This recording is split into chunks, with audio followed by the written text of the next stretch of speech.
કચ્છના નાના રણકાંઠે આવેલા ખારાખોડામાં આઝાદી પહેલા અંગ્રેજોએ 1872માં મીઠું પકવવાની શરૂઆત કરી હતી.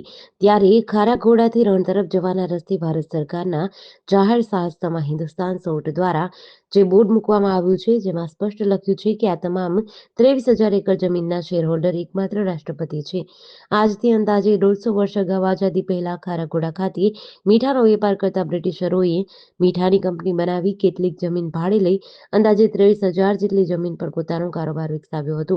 આઝાદી પછી બ્રિટિશ મીઠા કંપની પ્રિચાર્ડ સોલ્ટ વર્ક્સનું ભારત સરકારની હિન્દુસ્તાન સોલ્ટ વર્ક્સમાં રૂપાંતરણ થતાં તમામ સ્થાવર અને જંગમ મિલકતો હિન્દુસ્તાન સોલ્ટના ફાળે ગઈ હતી.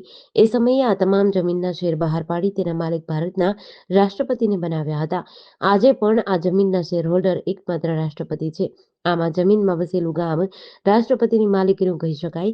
જોકે ખારાખોડા ગામ પંચાયતના પૂર્વ સરપંચ વીરસિંહભાઈ દેગામાના જણાવ્યા અનુસાર રાજ્ય સરકારે રાષ્ટ્રપતિની માલિકીના હિન્દુસ્તાન સોલ્ટ પાસે પ્રધાનમંત્રી આવાસ નિર્માણ યોજના હેઠળ માત્ર 35 એકર જમીનની માંગ કરી હતી, પરંતુ હિન્દુસ્તાન સોલ્ટ લિમિટેડની વડી કચેરી જયપુર ખાતે અસંખ્ય રજૂઆતો છતાં આજ દિન સુધી કોઈ જ પરિણામ મળ્યું નથી.